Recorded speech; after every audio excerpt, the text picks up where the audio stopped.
আসামি কি ধরা হয়েছে নি? আসামি আপনারা কি চান? আপনারা কি চান? আসামি আপনার নাম? কৈলাসহর শ্রীনাথপুর সানং वार्डनि हयारुन नेसानि बुफानि मानिफान शेखना नायग्रा आरमान आली आबनतये वाइ गोबांनो बुस ओंलायनायनि बागै कुथुमै कक सालायजाखा फियाबा अ कुथुमै कक सालायमानि मंसा सामगन नांलिया कक्सा जामुं कासे फैया लाइथांनाय एप्रिल दाननि 14 सालमारिव श्रीनाथपुर ग्राम पंचायत दै युवराजनगर ग्राम पंचायत गोथावै बाबुर बाजाराव बुस ओंलायनायनि बागै कुथुमं पान्दा रिंजाखा अ बुस ओंलायमानि कुथुमं पान्दाव बदल दलनि बखातैनो बुलाय तगलाय ओंलायखा अर हयारुन नेसा खबै बिनि साजला खरगबा बेलेके शागदुकुमानखा हयारुन नेसानि साजला जायफर आली बेलेके शागदुकुमान माबाय गणपति हांगनि शाक हामदकनि सिमि सिलचर रेफार खलाय रहरजाखा शाक नायजागै दंमनि जरावनो लाइथांनाय एप्रिल तालनि 19 सालमारिव बिनि लांमा चखा नायमथांरो अपाति मुंगो खरक चिनि बिसिंगो खरक थामनो रंखा yang स्रांसालनि हरो बीजेपीनि आदंरो जायफर आलिनि मांगथै तैयै কৈলাসহর থানাनि गोसकांगो तेजामा फुनुखा রাজনগরের উপপ্রধান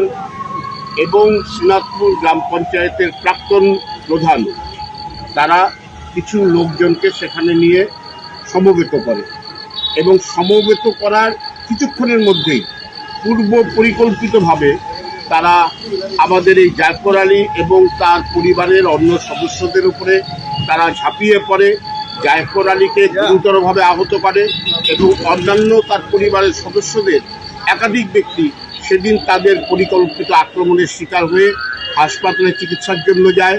জায়ফরের আঘাতটা গুরুতর হওয়ায় তাকে সাথে সাথেই শিলচর পাঠানো হয়, সেখান থেকে তাকে গুয়াহাটি রেফার করা হয়, গুয়াহাটিতে তার মৃত্যু হয়।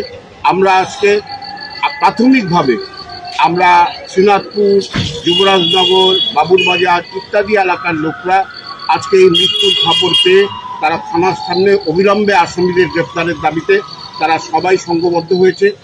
আমরা এসডিপিও সাহেবের কাছে দাবি করেছি, ওনাকে আমরা 2 দিনের সময় দিয়েছি এবং আমাদের বিশ্বাস যে আগামী 2 দিনের মধ্যেই আমাদের মূল আসামি যারা এফআইআর নেই তাদেরকে ওনারা গ্রেপ্তার করবেন এবং শুধু গ্রেপ্তার করাই নয়, এমনভাবে তাদের বিরুদ্ধে চার্জশিট উপস্থাপিত করবেন যাতে তাদের শাস্তিটা খুনের দায়ে তাদের যে প্রাপ্য শাস্তি সেই শাস্তি যাতে নিশ্চিত হয় তার জন্য প্রয়োজনীয়।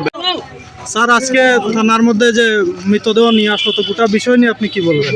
দেখেন, এটা আমি একদম কমিটেড, আমি একদম প্রতিজ্ঞাবদ্ধ। একটা মার্ডার হচ্ছে, আমি তাড়িয়ে দিতাম কোনো মতে এই আমি ধরবো। এবং আপনারা, আমি জানি না আপনারা জানেন কি না, কন্টিনিউ কালকেও আমি রাতে 3টায় বেরো যাচ্ছি, ডেইলি আমি যাইতেছি, বিভিন্ন জায়গায় যেতেছি। মানে আমাদের একটা টিম বানায় আমি যাইতেছি, আমার সঙ্গে একজন অফিসার আছে, স্টাফ এবং সবরে নিয়ে আমি বিভিন্ন জায়গায় তদন্তের সাথে পুরো ডিটেলস আমি করতেছি। কিন্তু আমাদের কোনো এফোর্টে আমি কোনো কমি রাখতেছি না, প্রথম থেকে আমি করতেছি এবং অ্যারেস্ট এবং উপযুক্ত শাস্তি পাইবই। এটার জন্য কোনো আমি প্রতিজ্ঞাবদ্ধ যাতে মানে যে কাজটা করছে একটা মানুষের জীবন গেছে, এটা তো অ্যাটলিস্ট আর কেউ সহ্য করতে পারলো, আমি পারতাম, মানুষ হিসাবে পারতাম। স্যার, কতজন অ্যারেস্ট হয়েছে এই মামলা? 3 জন। টোটাল কতজন ছিল? টোটাল 10 জন আছে আসামি এফআইআর। আমি দেখছি। স্যার, একটা বিষয়, পঞ্চায়েতের একজন প্রশাসনিক জড়িত, অনেকেই বলছেন যে একটা পঞ্চায়েতের উনি যদি গ্রেফতার হন তাহলে হয়তো পঞ্চায়েত ভেঙে যেতে পারে, এখানে বিভিন্ন রাজনৈতিক কাজ করছে। কি বলবেন স্যার প্রশাসন, আপনি একজন সর্বস্তরীয় রাজনৈতিক কাজ যেটাই হোক, ওটা আমার কাছে রাজনীতির ব্যাপার না। এটা এখানে বিভিন্ন চাপ তৈরি করবেন রাজনৈতিক চাপে। অ্যাকচুয়ালি আপনি খবর নেবেন, আমি কোনোদিন চাপে কোনোদিনই আমি নতুন হই না।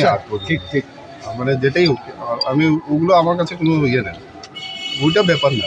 আমার মেন যেটা উদ্দেশ্য এখন অবজেক্টিভ যেটা আছে, আমি আসামি গ্রেপ্তার করাই আমার মূল কাজ এবং এর জন্য আমি প্রতিজ্ঞাবদ্ধ। যে জন্য আমি এই ইউনিফর্ম এই জন্যই পড়েছি, মনুষ্যত্বের খাতিরে, যেটা অপরাধীকে শাস্তি প্রদান করাই আমার একান্ত কাজ। সে যেই হোক, যে কালার, যে কোনো ইয়েতে হোক, এতে আমার কোনো কিছু যায় আসে না। আমার আরেকটা বিষয় স্যার, একটু পুরো যেটা পুরো পদ্ধতিটাই তো মানে ত্রুটি বিচ্যুতিযুক্ত, এটা হওয়ারই কথা ছিল। এই জন্য আমরা আইনগত যত উপযুক্ত ব্যবস্থা নেব, সেটা আমি বলছি আপনাকে, এটা এখন হওয়ারই ছিল না। এটা হওয়ার জন্যই তো এত বড় ঘটনা হলো। এটা যদি ওনারা যদি এইভাবে না করতেন তাহলে হতেই না।